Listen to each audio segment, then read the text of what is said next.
बड़े दुख का समाचार है।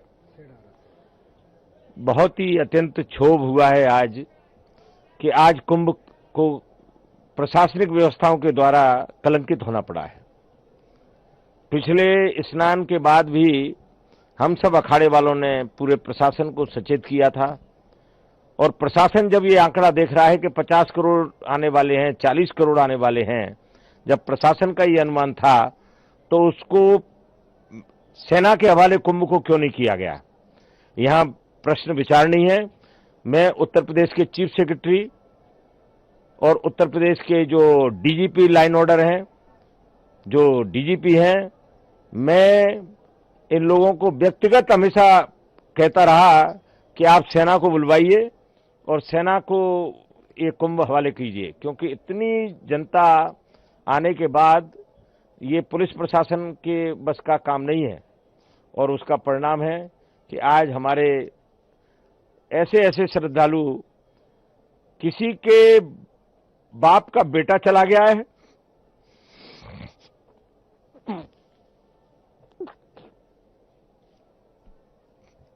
किसी का पुत्र चला गया है। बहुत दुखद समाचार है, बहुत व्यथित हैं। मैं निरंजनी अखाड़े में जब अभी आया तो मैं अभी अपने सभी महामंडलेश्वर साथियों से कह के आया कि आप लोग यहां से ये अनाउंस मत करिए कि ऐसा हो गया है।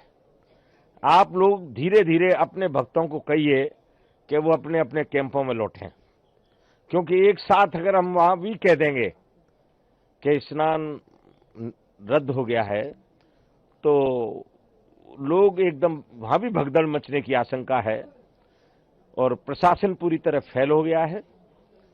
निकम्मा प्रशासन, सिर्फ तुष्टीकरण की नीति में ये प्रशासन लगा रहा कि कोई भी वीआईपी आए सिर्फ उसकी सेवा में लगा रहा। मैंने देखा कि जो भी वीआईपी यहां आया सिर्फ प्रशासन उसकी जी हजूरी में लगा रहा। इसके अलावा इस प्रशासन को इस कुंभ से कोई मतलब नहीं था, किसी भी व्यवस्था से कोई मतलब नहीं था।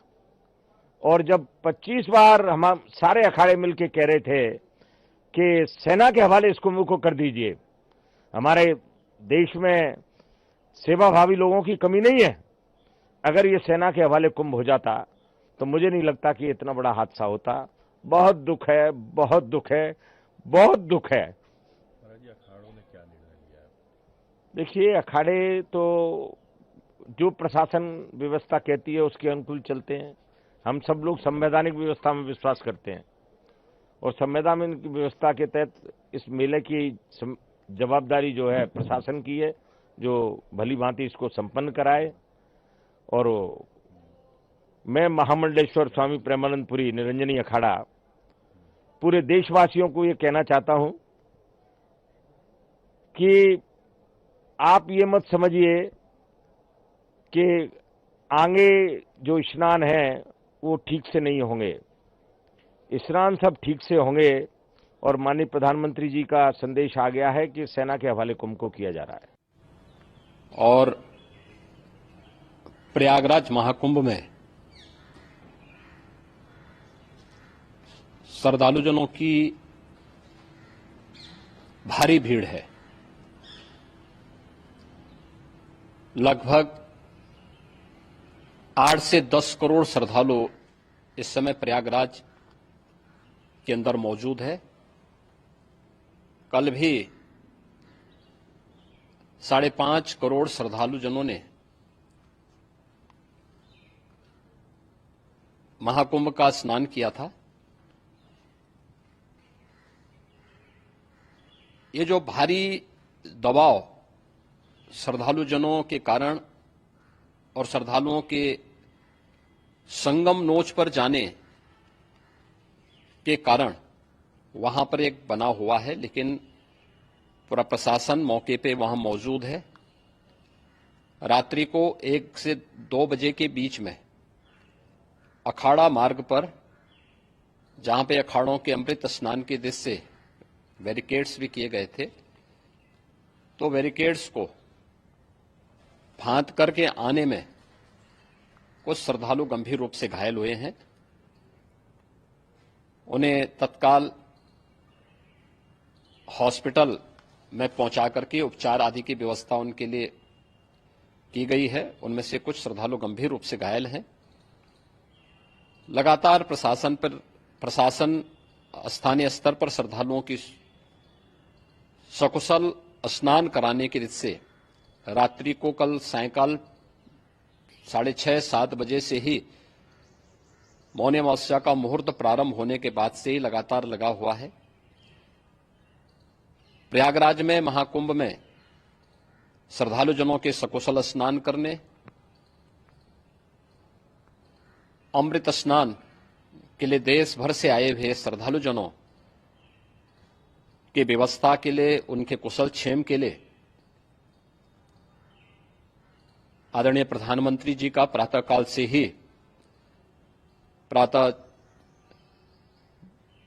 से ही उनके लगभग 4 बार प्रधानमंत्री जी ने हालचाल लिया है।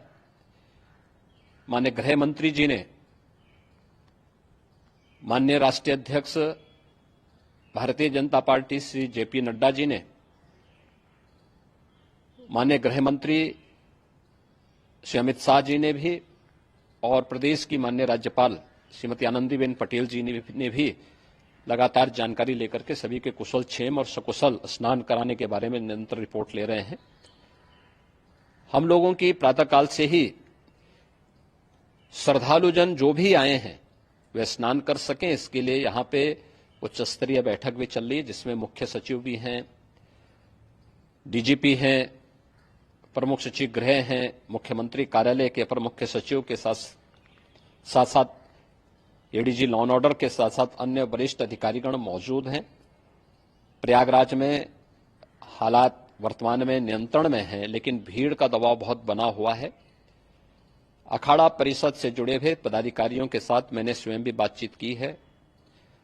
आचार्य महामंडलेश्वरों से भी, पूज्य संतों के साथ भी मेरी बातचीत हुई है और पूज्य संतों ने बड़ी ही विनम्रता के साथ इस बात को कहा है कि नहीं, श्रद्धालु जन पहले स्नान करेंगे और फिर जब उनका दबाव कुछ कम होगा और वे सकुशल वहां से निकल जाएंगे, तब हम लोग स्नान करने के लिए संगम की तरफ जाएंगे। अभी पहले श्रद्धालु जनों को, चूंकि देश भर से आए हैं, तो इसके लिए उन्हें सभी अखाड़े इसके लिए सहमत हैं और सभी लोग इस व्यवस्था के साथ जुड़े हुए हैं। लगातार इस दिशा में हम लोगों का प्रयास है कि जो अब तक प्रातःकाल से ही आपने देखा होगा, कल मैंने बताया कि कल लगभग 5.5 करोड़ श्रद्धालु कल महाकुंभ का स्नान किए हैं और आज प्रातःकाल तक लगभग 8:30 बजे तक 3 करोड़ से अधिक श्रद्धालु स्नान कर चुके हैं और ये लगातार जारी है। लेकिन संगम नोच पर, अखाड़ा मार्ग पर, नागवासुकी मार्ग पर लगातार दबाव बना हुआ है और वहां पर श्रद्धालु जनों की सुविधा के लिए भी हर प्रकार की वहां पर प्रशासन पूरी मुस्तैदी के साथ लगा हुआ है। और इसीलिए मेरी अपील है पूरे प्रदेशवासियों से, पूरे देशवासियों से और सभी श्रद्धालुओं से भी, सभी पूज्य संतों से भी कि अफवाह पर कोई ध्यान न दें, संयम से काम लें। ये सब आयोजन सभी लोगों का है। प्रशासन उनकी सेवा के लिए पूरी तत्परता के साथ लगा हुआ है। केंद्र और राज्य सरकार पूरी मजबूती के साथ वहां पर हर प्रकार का सहयोग करने के लिए तत्पर है।